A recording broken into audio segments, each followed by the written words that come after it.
Hello students, आप सबका स्वागत है क्लास 11th केमिस्ट्री में, जहां पर हम लोग unit number 3 classification of elements and periodicity in properties कर रहे हैं। और आज हम लोग लास्ट टॉपिक कर रहे हैं, that is periodic trends and chemical reactivity. तो हमारा जो पीरियोडिक हमने देखा कि किस तरीके से लेफ़्ट से राइट या टॉप से बॉटम किस तरीके से चीज़ें चेंज हो रही हैं, और हमने ये देखा कि सारी प्रॉपर्टीज़ इलेक्ट्रॉनिक कॉन्फ़िगरेशन का खेल है। तो उसी को लेकर हमारे पास कुछ पॉइंट हैं। जैसे कि हमने देखा कि जब हम लोग लेफ़्ट टू राइट मूव करते हैं, यानी कि एक पीरियड की हम लोग बात कर रहे हैं, तो एटॉमिक और जो आयनिक रेडियस है वो डिक्रीज होता है, क्योंकि न्यूक्लियर चार्ज इंक्रीज करता है, तो जिससे फोर्स ऑफ अट्रैक्शन इंक्रीज होती है। अगर साइज डिक्रीज होगा तो आयोनाइजेशन एंथैल्पी इंक्रीज हो जाएगी, यानी कि इलेक्ट्रॉन लूज करवाने के लिए, रिमूव करवाने के लिए एलिमेंट में से हमें ज़्यादा एनर्जी देना पड़ेगा। और इसका उलट इलेक्ट्रॉन गेन एंथैल्पी जो है वो लेफ्ट से राइट जाते हुए ज़्यादा नेगेटिव होती जाती है। तो ज़्यादा नेगेटिव का मतलब क्या होता है, इलेक्ट्रॉन गेन करना ईजी होता जाएगा। तो जैसे जैसे आप लेफ़्ट टू राइट मूव करोगे तो आप देखोगे कि इलेक्ट्रॉन गेन करना इजी होता जा रहा है। सो electron gain enthalpy more negative होती जाएगी जैसे जैसे आप लेफ़्ट टू राइट मूव करोगे। और हम लोग क्या देखते हैं कि जो हमारे पास लास्ट ग्रुप है, दैट इज ग्रुप 18, जो नोबल गैसेस वाला ग्रुप है, उसकी जो इलेक्ट्रॉन गेन एंथैल्पी है वो पॉजिटिव होती है, यानी कि हमें एनर्जी देनी पड़ती है अगर इलेक्ट्रॉन इन ग्रुप्स में ऐड करना है, इन ग्रुप के एलिमेंट्स में, क्योंकि इनका आउटर शेल कंप्लीटली फिल्ड होता है। कंप्लीटली फिल्ड होने की वजह से ये इलेक्ट्रॉन को गेन नहीं करते, लूज भी नहीं करते, लेकिन फिर भी अगर हम लोग इनको गेन करवाना चाहते हैं इलेक्ट्रॉन, तो हमें एनर्जी सप्लाई करनी पड़ती है। तो ये एक्सेप्शनल केसेस के तौर पे आप इसको समझ सकते हैं। तो हमने क्या देखा कि एक्सट्रीमली लेफ्ट साइड पर जो ग्रुप 1 वाले एलिमेंट हैं, दैट इज एल्कली मेटल्स, ये सबसे ज़्यादा रिएक्टिव होंगे। और सबसे ज़्यादा रिएक्टिव होने का यहाँ पे मतलब ये है कि ये इलेक्ट्रॉन बहुत जल्दी लूज करेंगे। और अगर हम लोग एक्सट्रीमली राइट की बात करें, जिसमें मैं ग्रुप 17 की बात करूँगा, वो हैलोजन्स का ग्रुप है और वो वहाँ पर नॉन मेटल्स हैं। तो ग्रुप 17 जो है वो हैलोजन्स का एक ग्रुप है 17, they all are non metal, और वो इलेक्ट्रॉन गेन करते हैं, इसलिए ये सबसे ज़्यादा रिएक्टिव होते हैं। तो ग्रुप 1 सबसे ज़्यादा रिएक्टिव है क्योंकि ये इलेक्ट्रॉन लूज इजीली करते हैं, और ये सबसे ज़्यादा रिएक्टिव है इलेक्ट्रॉन गेनिंग करने में, क्योंकि ये हाईली इलेक्ट्रोनेगेटिव एलिमेंट होते हैं।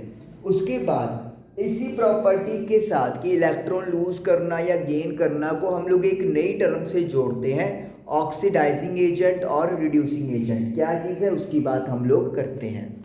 ओके, देखिए, अगर कोई एलिमेंट इलेक्ट्रॉन इजीली लूज कर रहा है तो इसका मतलब है उसका क्या हो रहा है, ऑक्सीडेशन हो रहा है, और वो एजेंट कौन सा हो गया, रिड्यूसिंग एजेंट हो गया। जैसे कि एग्जांपल हम लोग ले सकते हैं सोडियम की।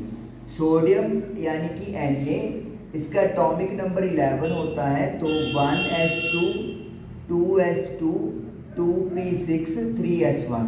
तो अपने आप को स्टेबल करने के लिए ये 3s1 वाला इलेक्ट्रॉन लूज कर देगा। तो जब इलेक्ट्रॉन लूज होता है उसे ऑक्सीडेशन बोलते हैं, और सोडियम कौन सा एजेंट होगा, रिड्यूसिंग एजेंट होगा। इसी तरीके से अगर कोई एलिमेंट आसानी से इलेक्ट्रॉन गेन कर लेता है तो उसे रिडक्शन बोलते हैं, और वो ऑक्सीडाइजिंग एजेंट होता है। जैसे कि सपोज कर लो क्लोरीन।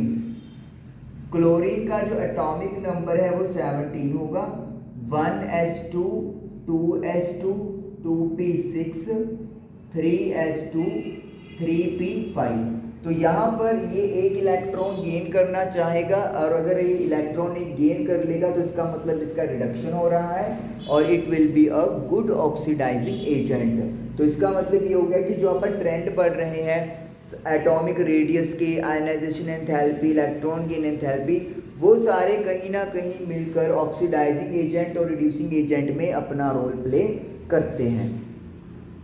और इसी को अपन कनेक्ट कर सकते हैं कि अगर इलेक्ट्रॉन लूज इजीली हो रहा है तो वो मेटल किस कैटेगरी में आएगा, मेटल कैटेगरी में आएगा। और अगर इलेक्ट्रॉन गेन वो एलिमेंट इजीली कर रहा है तो उसे अपन नॉन मेटल बोलेंगे। तो ये भी हम लोगों को दिमाग में रखना है कि अगर कोई रिड्यूसिंग एजेंट है तो इसका मतलब है वो मेटल है, और अगर कोई ऑक्सीडाइजिंग एजेंट है तो मोस्ट प्रॉब्ली वो नॉन मेटल है, अगर हम लोग सिंगल एलिमेंट की बात कर रहे हैं तो। और इसी वजह से जो लेफ्ट साइड है हमारे पास पीरियोडिक टेबल की, वहाँ पर मेटल्स मिलती हैं हमें, और राइट साइड में हम लोगों को क्या मिलती है, नॉन मेटल्स मिलती हैं। और वी कैन से कि लेफ्ट टू राइट मूव करते हुए मेटल से नॉन मेटल का करेक्टर बढ़ता है, और अगर डाउन द ग्रुप की बात करेंगे तो मेटालिक करेक्टर इंक्रीज होगा, क्योंकि साइज इंक्रीज होता जाएगा तो इलेक्ट्रॉन लूज करने की टेंडेंसी भी इंक्रीज होती जाएगी। ओके, एलिमेंट्स की हम लोग रिएक्शन ऑक्सीजन और फ्लोरीन के साथ समझ सकते हैं, क्योंकि बहुत ही ज़्यादा हाईली रिएक्टिव होते हैं ऑक्सीजन एंड फ्लोरीन। लेकिन हमारे पास सिर्फ ऑक्सीजन से जुड़ी हुई रिएक्शन की बात ही की गई है। जो पीरियोडिक टेबल की एक्सट्रीम लेफ्ट साइड पर एलिमेंट है, जो आपको पता है मेटल्स हैं, एल्कली मेटल्स, उनके ऑक्साइड बेसिक नेचर के होते हैं, या वी कैन से कि मेटल के जो ऑक्साइड होते हैं जनरली में बेसिक नेचर के होंगे। For example sodium oxide, sodium एक ग्रुप 1 का मेटल है, एल्कली मेटल है, ऑक्सीजन से रिएक्ट करेगा तो ये जो ऑक्साइड बना रहा है it will B basic oxide. फिर आप चलो एक्सट्रीम राइट साइड पर, एक्सट्रीम राइट साइड पर हमें पता है क्या होती है, नॉन मेटल्स होती हैं, और जो नॉन मेटल के ऑक्साइड होते हैं वो एसिडिक नेचर के होते हैं। ये बात आप 10th क्लास में भी रीड करते हुए आ रहे हो। फॉर एग्जाम्पल क्लोरीन का ऑक्साइड Cl2O7, तो क्लोरीन एक नॉन मेटल है और क्लोरीन का ऑक्साइड जो बना है वो एक नॉन मेटालिक ऑक्साइड है, it will B of acidic nature. उसके बाद जो सेंटर में बच गया उसके जो ऑक्साइड होंगे या तो एम्फोटेरिक होंगे या फिर न्यूट्रल होंगे।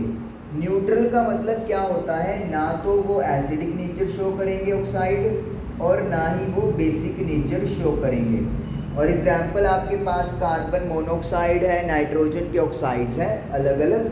एम्फोटेरिक क्या होता है, एम्फोटेरिक ये पहली बात तो मेटल ऑक्साइड होते हैं, और दूसरी बात ये एसिडिक और बेसिक दोनों बिहेव शो करते हैं। मतलब इसका मतलब ये हो गया कि अगर मैं एक्सट्रीम लेफ्ट की बात करूं तो ये वाले मेटल तो प्योर बेसिक ही हैं, लेकिन अगर सेंटर वाले मेटल्स के ऑक्साइड की बात करूं तो they will be of amphoteric nature, मतलब कि वो आपके मेटल जो ऑक्साइड है वो एसिडिक और बेसिक दोनों प्रॉपर्टीज शो कर सकते हैं। और इसकी example aluminium oxide and arsenic oxide, arsenic oxide.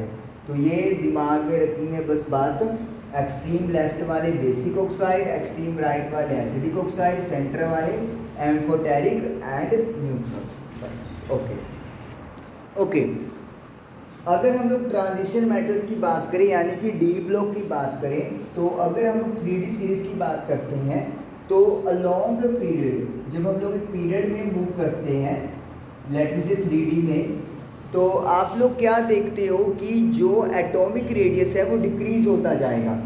वो तो होना ही है, क्योंकि एटॉमिक डिक्रीज साइज कम होने का मतलब क्या है कि न्यूक्लियर चार्ज बढ़ रहा है तो फोर्स ऑफ अट्रैक्शन स्ट्रॉन्ग होगी और इलेक्ट्रॉन को वो अपनी तरफ स्ट्रॉन्गली पुल करेगा। लेकिन ये जो खिंचाव है ना वो ज़्यादा है, और उसकी वजह क्या है, जो डी इलेक्ट्रॉन्स होते हैं, डी ऑर्बिटल्स के जो इलेक्ट्रॉन होते हैं उनका शील्डिंग इफेक्ट पुअर होता है। पुअर शील्डिंग इफेक्ट होने की वजह से जो न्यूक्लियस की फोर्स लग रही है आउटर मोस्ट इलेक्ट्रॉन्स पे वो ज़्यादा लग जाती है। मतलब आप लिख सकते हैं पुलिंग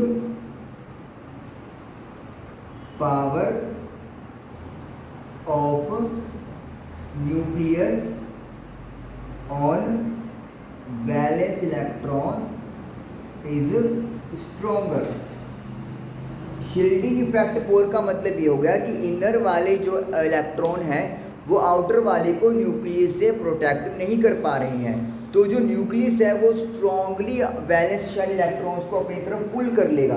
पुल करने का मतलब है अपनी तरफ खींच लेगा, और जब इलेक्ट्रॉन्स को अपनी तरफ खींच लिया तो ऑटोमेटिकली है साइज क्या हो जाएगा, छोटा हो जाएगा, डिक्रीज हो जाएगा, इसीलिए एटॉमिक रेडियस डिक्रीज होगा। अगर इलेक्ट्रॉन लूज करने की कैपेबिलिटी की बात करें तो एस और पी ब्लॉक के एलिमेंट्स के बीच में होती है, मतलब एस ब्लॉक वालों से तो ज़्यादा होगी लेकिन पी ब्लॉक वालों से कम होगी। अगर आप कंपेयर करोगे एस वालों को इलेक्ट्रॉन लूज करने के लिए हमें क्या चाहिए, एनर्जी कम चाहिए, तो उसके कंपैरेटिवली तो ज़्यादा चाहिए, लेकिन पी वालों के कंपैरेटिवली कम चाहिए होती है। तो इलेक्ट्रोपॉजिटिव कम होंगे ग्रुप 1 और ग्रुप 2 के मेटल्स के कंपेयर में। लेस इलेक्ट्रोपॉजिटिव का मतलब क्या है, सबसे पहले तो इलेक्ट्रोपॉजिटिव का मतलब क्या है, इलेक्ट्रोपॉजिटिव का मतलब है कि पॉजिटिव चार्ज आ जाना, और पॉजिटिव चार्ज आने का मतलब क्या है, इलेक्ट्रॉन क्या किया गया है, लूज किया गया है। लेकिन अगर हम लोग बोल रहे हैं कि less electropositive than G1 and G2, तो इसका मतलब ये हो गया कि ये वाले जो मेटल्स हैं वो इलेक्ट्रॉन को जो लूज करेंगे वो ज़्यादा इजीली करेंगे, और उसकी वजह यही है कि डी ब्लॉक वालों का जो एटॉमिक रेडियस है वो कम होता जा रहा है, पुलिंग पावर बढ़ती जा रही है, तो इलेक्ट्रॉन को लूज करवाना डिफ़िकल्ट होता जा रहा है, और ये प्रॉपर्टी बढ़ती जाएगी आप अलोंग द पीरियड की इलेक्ट्रॉन लूज करना डिफ़िकल्ट होता जाएगा, लेकिन जो गेन करने की कैपेबिलिटी है वो बढ़ती जाएगी। हालांकि इतनी भी नहीं बढ़ेगी कि ये मेटल्स गेन ही करना शुरू कर देंगे, no, they will going to lose the electron, लेकिन काफ़ी ज़्यादा एनर्जी इनको प्रोवाइड करनी पड़ेगी। और अगर हम लोग बात करें 4f वालों की, जो इनर ट्रांजिशन मेटल्स का पार्ट है, इनमें तो रेडियस जो है वो और भी ज़्यादा छोटा होता जाएगा।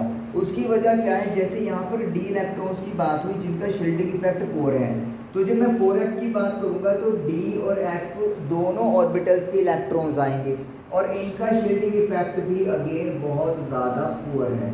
तो शील्डिंग इफेक्ट डी वालों का पुअर, पी वालों का उससे भी पुअर, तो इसका मतलब है ये न्यूक्लियस की जो फोर्स लग रही है उसको रोक नहीं पाएंगे वैलेंस शेल के इलेक्ट्रॉन्स तक पहुंचने में, और इसीलिए स्ट्रांगली जो न्यूक्लियस है वो इलेक्ट्रॉन्स को अपनी तरफ पुल कर लेगा।